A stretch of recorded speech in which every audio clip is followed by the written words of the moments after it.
ఆంధ్ర తెలంగాణలో తక్కువ ఫీజులతో high quality results ఇస్తున్న ఏకైక సంస్థ తిరుమల్ ఐఏఎస్ ఇన్స్టిట్యూట్.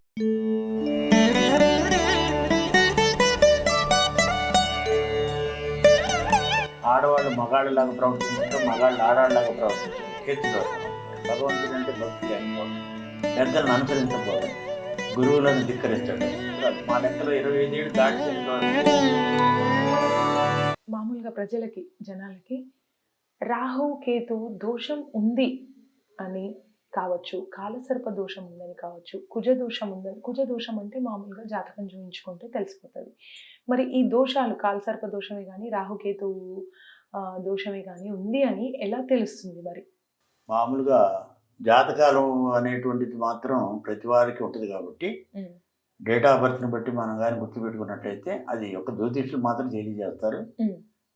అది మన దగ్గర లేదనుకుందాం, కాసేపు కొంతమందికి అది చూపించుకోలేదు అనుకుందాం, కొంతమందికి తెలియదు, ఎవరు చూస్తారు ఎక్కడ చూస్తారు అనేది కూడా తెలియదు. సరే, అలాంటి ఉందా అని కూడా కొంతమందికి తెలియదు. కానీ మనకు ఎలా జరుగుతుంది, మనకు జరిగేదాన్ని భాగ్యస్థానంలో అంటే 9వ స్థానంలోనూ 5వ స్థానంలో ఉన్నప్పుడు కేతుగాని ఉన్నాడంటే డెఫినెట్గా ఈ మాదిరిగా ఉంటుంది అనమాట. ఒళ్ళు ఎదుగుదల ఉండదు, ఎముక పెరగదు. సో కాబట్టి ఆ విధంగా మనం ఆలోచన చేసుకోవటం ఒకటి. తర్వాత యుక్త వయసు వచ్చిన తర్వాత కూడా అమ్మాయి కానీ అబ్బాయి కానీ సకాలంలో పెళ్లి కాకపోవటం, వచ్చిన సంబంధాలన్నీ దూరం అయిపోవటం, ఇదిగో రేపు మాపు అయిపోయింది దగ్గర దాకా వచ్చి తప్పిపోవటం, ఆ తర్వాత పోనీ ఏదో విధంగా పెళ్ళి అయింది అనుకుంటే చాలా లేట్ అవ్వటం. ఎవో 30 years, 25-28 సంవత్సరాలు. మా లెక్కలో 25 ఏళ్ళు దాటితేనే దోషమని ఉంది. 25 ఏళ్ల లోపల కానీ కాకపోతే కంపల్సరీగా కాలసర్ప దోషం కానీ కుజ దోషం కానీ ఉంటేనే. శని దోషం అయినా కాలసర్ప దోష ప్రభావమే ఉంటుంది, రాహుకేతుల దోషమైనా కాలసర్ప దోష ప్రభావమే ఉంటుంది. కాబట్టి ఏ రకం చూసినా వాళ్ళే పీడించేవాళ్ళు వాళ్ళే. కాబట్టి వాళ్ళొక్కళ్ళే డైరెక్ట్ కాకుండా అక్కడ ఉండే వాళ్ళు కూడా ఎలాంటి చేస్తారనమాట. అక్కడ 4వ స్థానంలో ఎవరు ఉంటే వాళ్ళని వదిలిపెడతారు, వీళ్ళు ఇక్కడే ఉంటారు. ఇక్కడ ఉండి అక్కడి నుంచి వాళ్ళని లేపుతారనమాట. ఆ విధంగా ఒక్కోదానికి లింక్ ఉంటుంది. కాబట్టి ఆ విధంగా ఏ దోషం ఉన్నా కాలసర్ప దోషానికి రాహుకేతులు కారణం అనేటువంటిది ఉంది. ఇది కాకుండా చాలామంది ఏమవుతారంటే ఆడవాళ్ళు మగాళ్ళలాగా ప్రవర్తించడం, మగాళ్ళు ఆడవాళ్ళలాగా ప్రవర్తించడం కేతు దోషం వల్ల. ఇది మనం గుర్తుపెట్టుకోవాలి. ఇప్పుడు చాలా చూస్తున్నాం అట్లా. ఎక్కువ కేతు దోషమే. కేతు దోషం ఎందుకు ఏర్పడుతుంది? ఒక ఫండమెంటల్ రూల్ చెప్తాను. భగవంతుడు అంటే భక్తి లేకపోవటం, పెద్దలను అనుసరించకపోవటం, గురువులను ధిక్కరించటం, ప్రకృతిని విస్మరించటం. దీనివలన కంపల్సరిగా కేతు దోషం ఏర్పడుతుంది. కేతుకు అధిపతి ఎవరు? కేతు ఎవరంటే సాక్షాత్తు బ్రహ్మదేవుడి దగ్గరే ఉంటాడు ఈయన. కేతువు ప్రతి దేవత బ్రహ్మ, తర్వాత చిత్రగుప్తుడేమో అధిదేవత. దేవత, అధిదేవత, ప్రతి దేవత, ఈ 3 కలిసి కూడా కేతు రెడీగా ఉంటాడు అనమాట. నువ్వేం చేస్తున్నావు అని దాన్ని బట్టి నీకు శిక్ష వేస్తూ ఉంటాడు, కష్టపెడతాడు. రాహు బాధలను కలుగజేస్తాడు, జబ్బును కలుగజేస్తాడు. ఒక్కసారి కేతు పూజ కానీ చేయించినట్లయితే మొదటి నుంచి కూడా మనకు ఒక చిన్న అలవాటు ఉందన్నమాట. గరిక తీసుకొని మంత్రం పెట్టి ఏం చేశారంటే దాని మీద తుడుస్తారు. రోజు పొద్దున సాయంత్రం 2 సార్లు 3 రోజులు కానీ అటు తుడిచినట్టయితే మారిపోద్ది ఆ గరిక. ఏది? ఆ గజ్జి తామర లాంటిది. దానికి అధిపతి ఎవరు అనుకున్నారు? కేతు అనమాట. కేతువుకి ఏదంటే మూలం ధనం. అదే ఆయనకి పూజ చేయాలంటే గరికతోటే పూజ చేయాలి, ఆయన గరికతోటే పూజ చేయాలి. అట్లాగే దర్భతో పూజ చేయాలంటే రావుకు చేయాలి. అట్లా ఈ దర్భ గరిక గడ్డితోటి ఏదైతుందో ఔషధ గుణాలు కలిగి అందుకే అట్లా స్వామి దగ్గర పెడతారు. ప్రతి చోట కూడా అది ఉండాల్సింది. మోక్షకారకుడు అయినటువంటి కేతువు కూడా దీనికి అధిపతి ఉంటాడు. ప్రకృతిలో మొలిసినటువంటి చెట్లు, ఆ చెట్ల ద్వారానే మనకు అనేకమైన రుగ్మతలు పోతాయి అనమాట. అవి ఉదాహరణ కోసమే ఇవన్నీ ఇట్లాంటివన్నీ శాస్త్రోక్తంగా చేయాలనుకుంటున్నాము. దీనివల్ల మనకు వచ్చే జబ్బులు నివారణ జరగటం కోసమని తప్పనిసరిగా రాహుకేతుల దోషం ఉంటే మాటలు రావు. మగవాళ్ళు జబ్బులు మగవాళ్ళుగా పుడతారు, మాటలు సరిగ్గా రావు చాలామందికి. చెవుడితో పుడతారు కొంతమందికి, మధ్యలో వచ్చి దశను బట్టి కొంతమందికి. కానీ రాహుకేతులు మెయిన్ వచ్చేయని మాత్రం అంగలోపం, శారీరక రుగ్మతలు, ఎంత చదివినా కూడా సకాలంలో మనకి గుర్తు రాకపోవటం, రాసిన పరీక్ష పేపర్ కాకపోవటం, విదేశాలు పోవాలనుకుంటారు, ఎన్నోసార్లు పెడతారు, ఎక్కడ చోట ఫెయిల్ అయిపోవటం.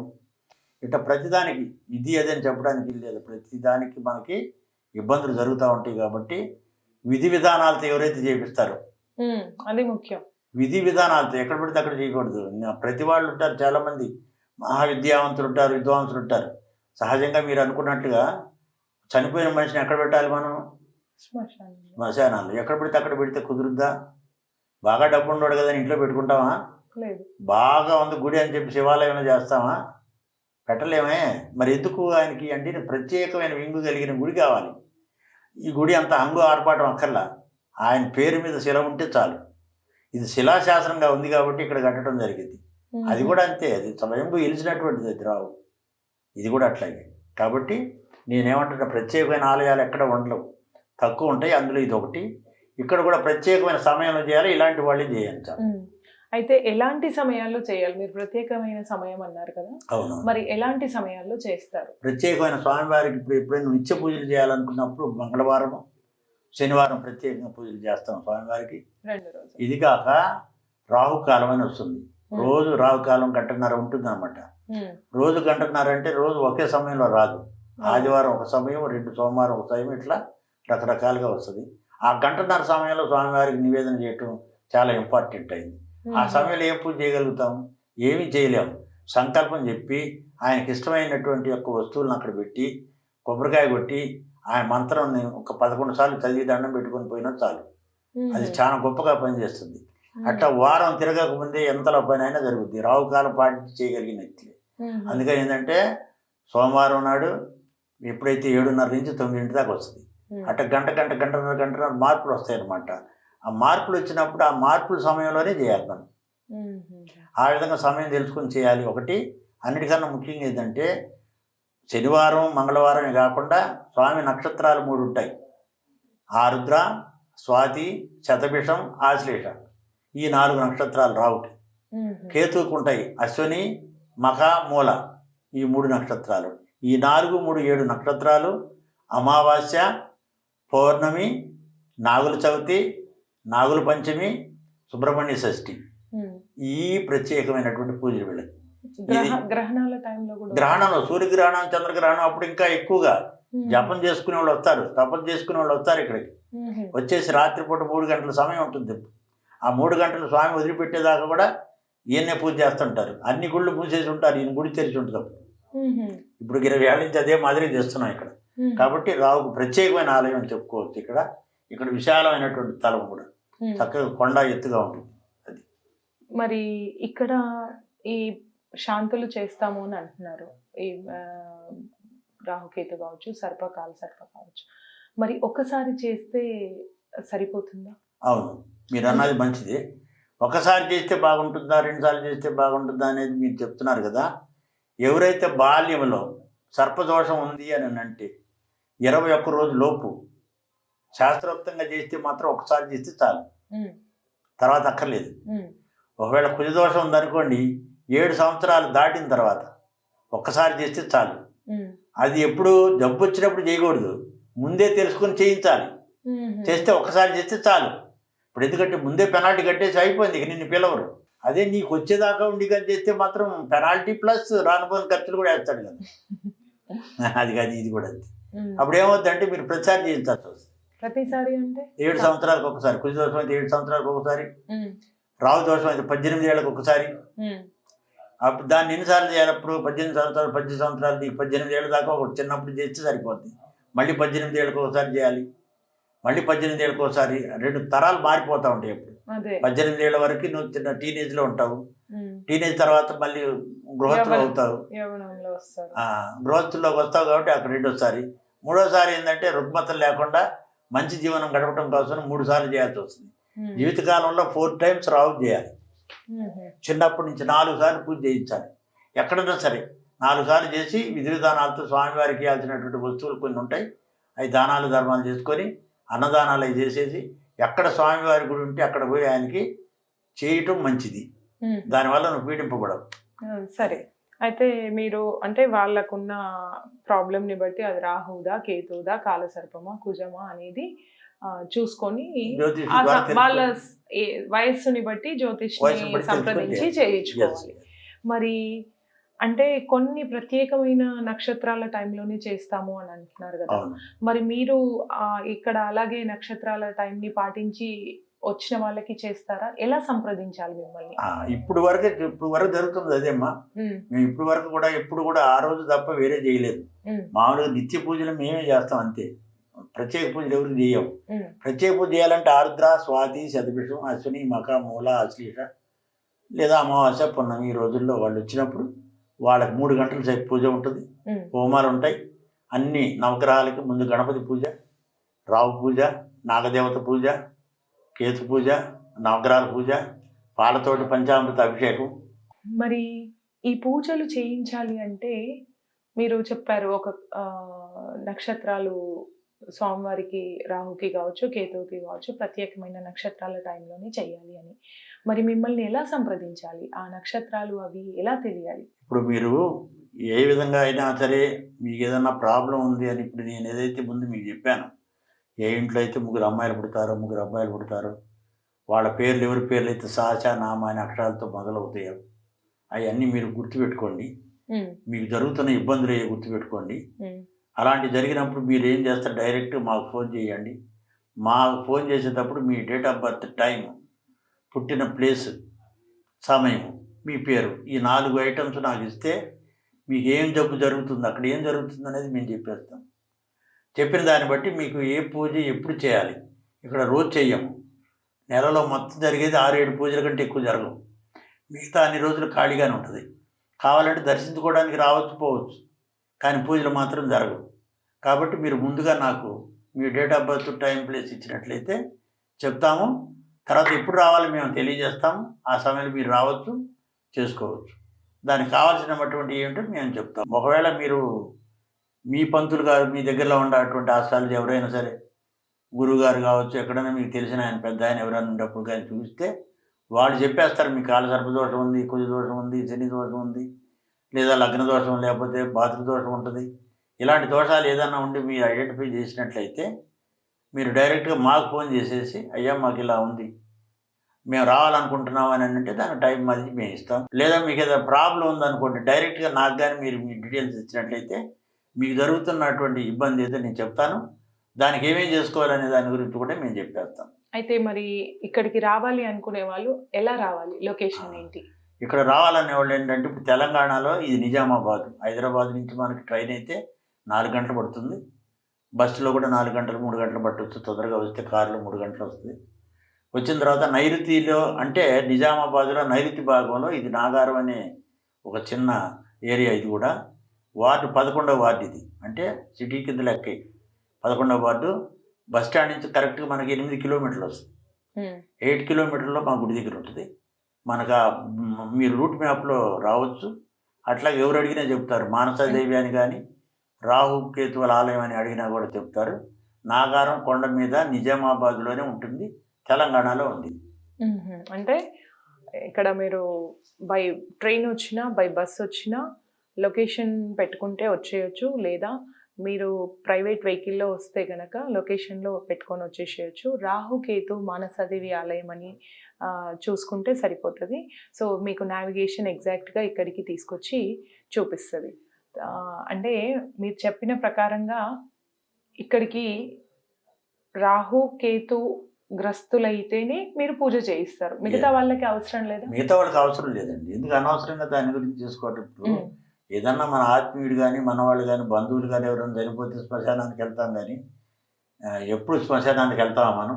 వెళ్ళాము. అట్లాగే ఈ స్వామి కూడా మామూలుగా దర్శనానికి పోవచ్చు. అది యాదృచ్ఛికంగా జరిగితే దర్శనం. అంటే మీరు చెప్పినట్టుగా అంటే దైవగణం కాదు కాబట్టి మరి అట్లా కూడా దర్శనం చేసుకొని వెళ్ళొచ్చా? చేసుకోవచ్చు. ఎందుకంటే అసలు సహజంగా ఇక్కడ రావాలంటే నీ అదృష్టం ఉంటేనే వస్తా, లేదా రాలేరు. మీరు ఇది క్షేత్రం రావాలని ఉంటేనే, ఆయన సంకల్పించుకుంటేనే ఏదో ఒక రూపం వస్తారు. మీరు కానీ ప్రత్యక్షం కానీ పరోక్షంగా కానీ ఎవరితోటనో రావటం కూడా జరిగిందంటే ఆయన మిమ్మల్ని వదిలిపెడుతున్నాడు అనుకోవాలి. లేకపోతే మిమ్మల్ని రాని దగ్గరికి నువ్వు తిరుగుతూనే ఉంటావు, అనేక బాధలు పడుతూనే ఉంటావు. కానీ ఇది చాలా మంచిది అనమాట. మనల్ని సంస్కారం చేయడానికి ఆయన పిలిపిస్తాడు. నేను అన్నాను మంచిది కాదు, ఆయన దగ్గరికి ఎందుకు పోవాలి? నీకు తెలియదు కదా, అసలు నీకు జబ్బు వచ్చిందే నీకు తెలియదు, అసలు నువ్వు గుర్తుపట్టవు కాబట్టి నువ్వు రావు. కానీ నీకు ఆయన అనుగ్రహించాడు అంటే ఎవరి ద్వారానో వస్తావో, ఏదో రూపంలో వస్తావు. వచ్చి దర్శించుకొని పోతే తప్పేం కాదు.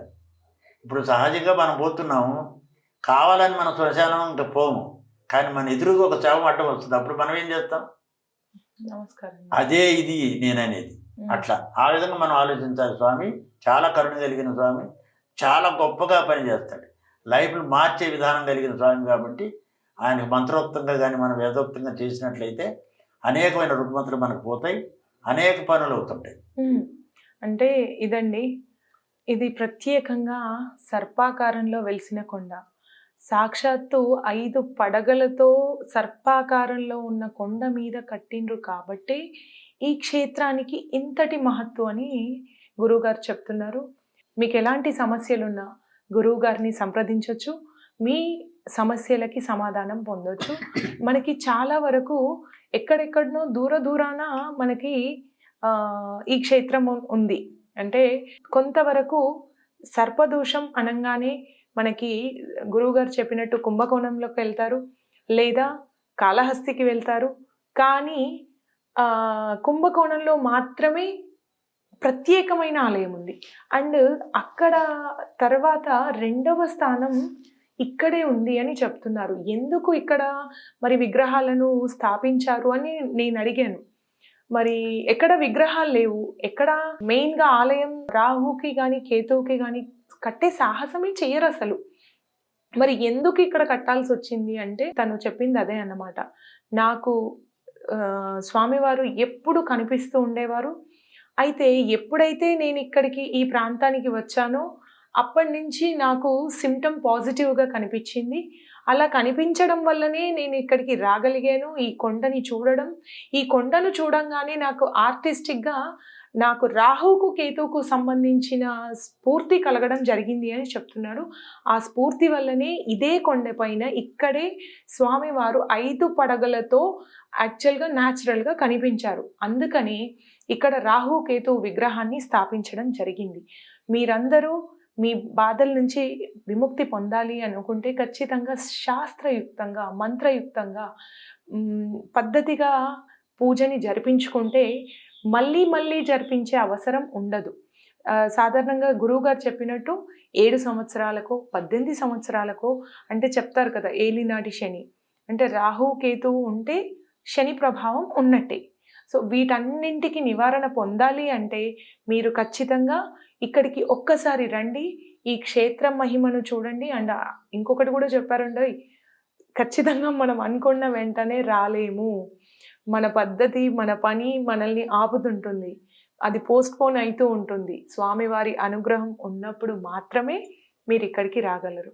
అది ఖచ్చితంగా జరుగుతుంది అని చెప్తున్నారు. మీరు మంచి జరగాలనుకున్నప్పుడే వస్తారు, లేదా రారు. ఎందుకంటే స్వామి దగ్గరకు రానిడు తొందరగా, తెలుసుకున్నంత మాత్రం రాలేరు. అట్లానే ముందే సామాను కొని దగ్గర పెట్టుకోకూడదు. సామాను కొన్నావా వచ్చేసేయాలి, అంతలో పట్టుదలగా ఉంటుంది. తర్వాత ఇంట్లో పెట్టావనుకోండి రావు. ఇంట్లో పెట్టి అందుకే దారిలో వస్తూ తీసుకొని రావాలి. ఇవన్నీ సంకల్పం అనమాట. మీ సంకల్ప సిద్ధి అక్కడ బయలుదేరితే మళ్ళీ స్వామిని దర్శించేదాకా ఉండాలి, దర్శించుకొని మళ్ళీ మీరు పోయేదాకా కూడా ఉండాలి, అంతలా నిగూఢంగా ఉంటుంది. కాబట్టి ఇవన్నీ మీరు సంప్రదిస్తే మేము అన్ని డీటెయిల్ చెప్తాము. అలాగే మీకు ఏం జరుగుతుందో ఇబ్బందులు, భారతదేశంలో 2వ గుడిగా ప్రసిద్ధి పొందింది కాబట్టి ఈ ఆలయాన్ని ఒకసారి మీ అందరికి తెలియపరచాలన్న ఉద్దేశంతో చేయటమే కానీ కమర్షియల్గా కాదు, వందలాది మంది రోజు రావాలని కాదు. నేను కూడా కోరుకోకూడదు. వన్స్ అపాన్ టైం మనకి ఎప్పుడు కూడా ఒక సహజంగా నేను చెప్తున్నాను, ఒక చిన్న గుండె ఆపరేషన్ జరగాలంటే రాయవేలూరు అని పోవాల్సి వచ్చింది. ఇప్పుడు అదే బైపాస్ సర్జరీ ఎక్కడ పడితే అక్కడ చేస్తున్నారు. అదివరకు జబ్బులు తక్కువ ఉండేవి, ఇప్పుడు జబ్బులు ఎక్కువైనాయి. అప్పుడు అందుకని ఆలయాలు కట్టలా, ఇప్పుడు ఆలయాలు అవసరం. అప్పుడు టెక్నాలజీ అవసరం లేదు, మనోబలంతో చేశారు. ఇప్పుడు మనోబలం తక్కువ అయిపోయింది, టెక్నాలజీ ఎక్కువైపోయింది. అదే మాదిరిగా ఇట్లాంటి జబ్బులు ఎక్కువ అవుతున్నాయి, తప్పుడు పనులు ఎక్కువ జరుగుతున్నాయి. కాబట్టి ఈ స్వామి ఎక్కువగా అందరికీ దోషాన్ని కలగజేస్తాడు. కాబట్టి దాదాపుగా 190 మందికి ఈ దోషం ఉండొచ్చని మేము అంచనా. కాబట్టి తప్పనిసరిగా ఎవరు వచ్చినా సరే ఈడకి మాత్రం దయచేసి రావటం, వచ్చిన తర్వాత స్వామివారి పూజలు చేసుకొని పోవటం మంచిది. ఆ విధంగా ప్రయత్నం చేసి అందరూ సుఖంగా ఉంటారని మేము అనుకుంటున్నాం. ధన్యవాదాలండి. చాలా సంతోషం అమ్మా.